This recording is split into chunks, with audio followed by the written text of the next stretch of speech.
Over a third of Nelson Mandela's cabinet in 1994 was made up of women, paving the way for women's issues to be taken more seriously. And in recent years, reproductive health rights for women in South Africa have been brought to the fore.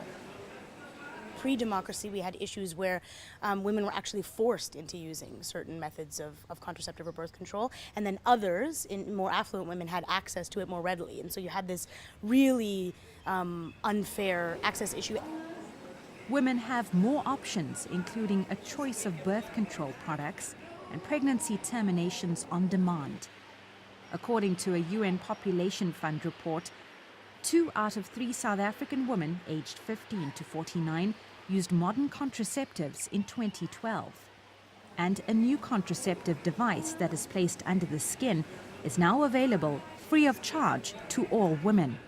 Yet half of all pregnancy terminations in the country are still being carried out illegally.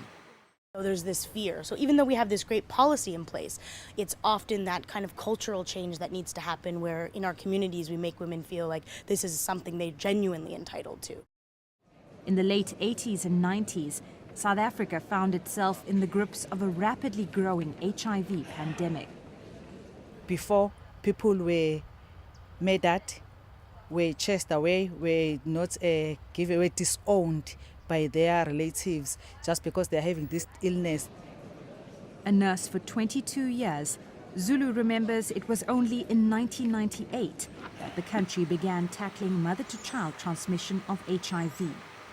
A number of policy revisions later, the mother-to-child transmission of HIV had declined to 2.7% by 2011, with more women receiving life-saving antiretroviral treatment. Maternal mortality also dropped to 133 per 100,000 during 2012 and 2013.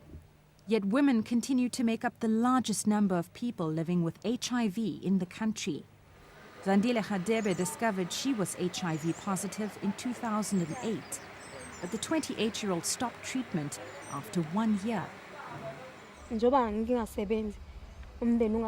Because everyone in my family is unemployed, I have to walk there. It's far and I'm sick.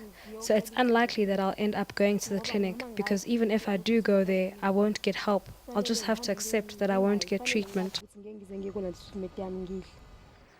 And staff members weren't too helpful.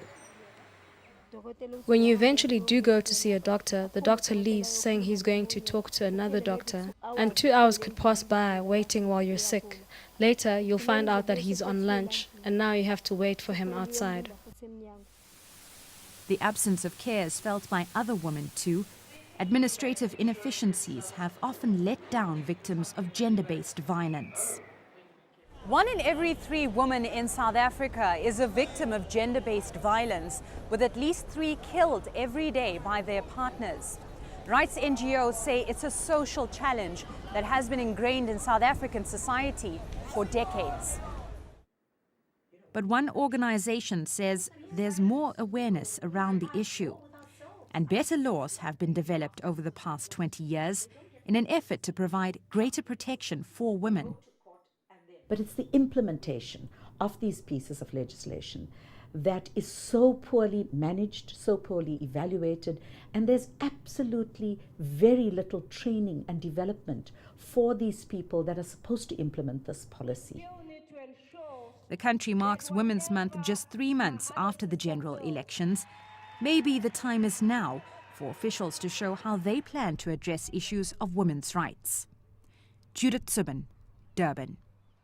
You deserve to know more. eNCA.com